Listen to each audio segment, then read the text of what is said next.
Puji nama Tuhan, sudah dikasih oleh Tuhan. Hari ini kita akan sama-sama merenungkan kebenaran firman Allah dalam peristiwa yang dialami oleh murid-murid di Lukas pasal yang ke-18 mengenai angin ribut diredakan. Ini sudah kesekian kali mungkin saudara dengar, tetapi mari kita lihat kebenaran-kebenaran yang hari ini untuk kita terapkan dan kita renungkan. Mungkin hari-hari ini saudara sedang mengalami situasi yang seperti itu. Hari-hari ini saudara sedang mengalami keadaan seperti murid-murid. Saya bacakan.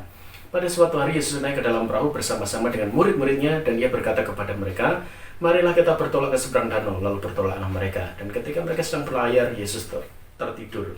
Sekonyong-konyong turunlah taufan ke danau sehingga perahu itu kemasukan air dan mereka berada dalam bahaya.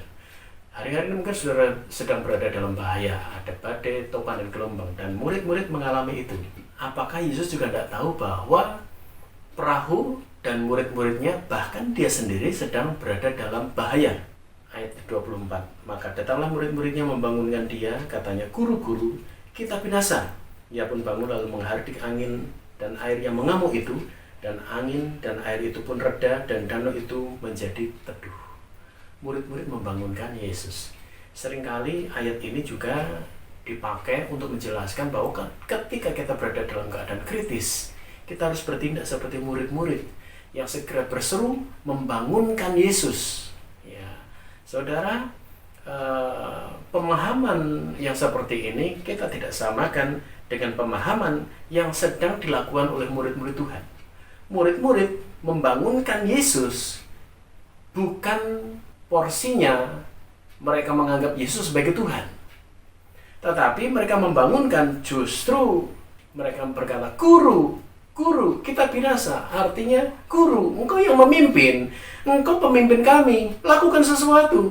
Apa yang harus kita lakukan? Sebagaimana murid itu harus meminta petunjuk, petuah, ya, nasihat dari sang guru. Seperti itu yang mereka lakukan. Karena apa? Buktinya, yang pertama, ketika Yesus meredakan angin topan, gelombang yang berkecamuk, di ayat 25, lalu katanya kepada mereka, di manakah kepercayaanmu? Yesus menegur mereka. Yesus menegur ketidakpercayaan mereka. Kalau memang porsinya mereka membangunkan Yesus sebagai Tuhan, tentunya itu karena mereka percaya bahwa Yesus sumber pertolongan. Tetapi saat itu mereka membangunkan Yesus. Karena apa? Karena mereka tidak tahu apa harus dilakukan. Jadi seolah-olah seperti murid minta tolong kepada gurunya yang juga dianggap sebagai sesama manusia. Ayo lakukan sesuatu, kita bekerja bersama-sama. Ya. Dan Yesus menegur mereka. Kemudian yang kedua, buktinya adalah bunyi ayat berikutnya. Maka takutlah mereka dan heran. Lalu berkata seorang kepada yang lain, siapa gerangan orang ini? Sehingga ia memberi perintah kepada angin dan air dan mereka taat kepadanya. Jadi artinya apa? Mereka sendiri termangu-mangu, heran, mereka merasa, loh, siapa ini? Siapa gerangan guru kita? Siapa gerangan orang ini? Kok sampai angin dan danau topan itu tunduk kepadanya? Berarti kan mereka membangunkan Yesus bukan karena menyadari Yesus itu adalah Tuhan, tetapi Yesus adalah guru secara jasmani bagi mereka. Memang mereka melihat mujizat-mujizat yang Yesus lakukan. Orang lumpuh, orang buta, orang kena kusta, semua penyakit-penyakit yang diderita oleh orang-orang ketika dibawa kepada Yesus, Yesus sembuhkan. Kemudian kerasukan setan, orang yang mati dihidupkan. Memang mereka melihat mujizat-mujizat yang luar biasa. Tetapi Yesus mengendalikan, menguasai alam, mereka belum pernah tahu itu. Dan di sini menjadi petunjuk bagi kita sekalian. Bagaimana cara saudara menempatkan Yesus dalam hidup saudara, dalam keluarga saudara? Apakah Yesus itu hanya sebagai pemenuh kebutuhan?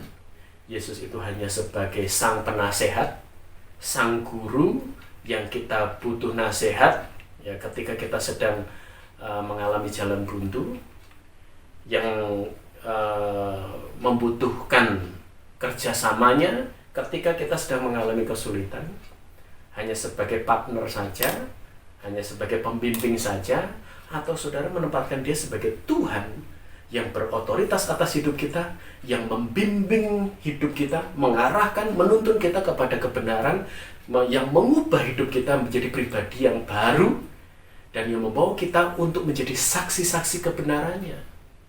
Ya. Dan murid-murid ini kaget, bengong atas apa yang Yesus lakukan. Dan makanya Yesus tegur, di mana kepercayaanmu?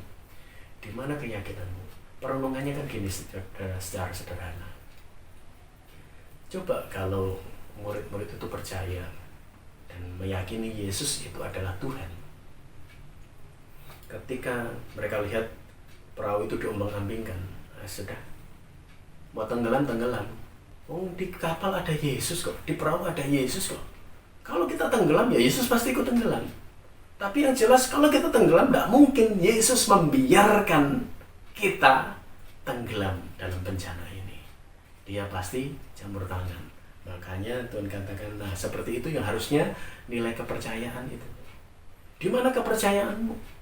Ya, kepercayaan bahwa kalau di dalam hidup kita, bahtera rumah tangga kita ada Yesus, sekalipun situasi keadaan sedang genting, percayalah, selama ada Yesus dalam rumah tangga kita, selama ada Yesus dalam hidup kita, Yesus tidak akan diam. Yesus akan campur tangan, mujizatnya akan dinyatakan.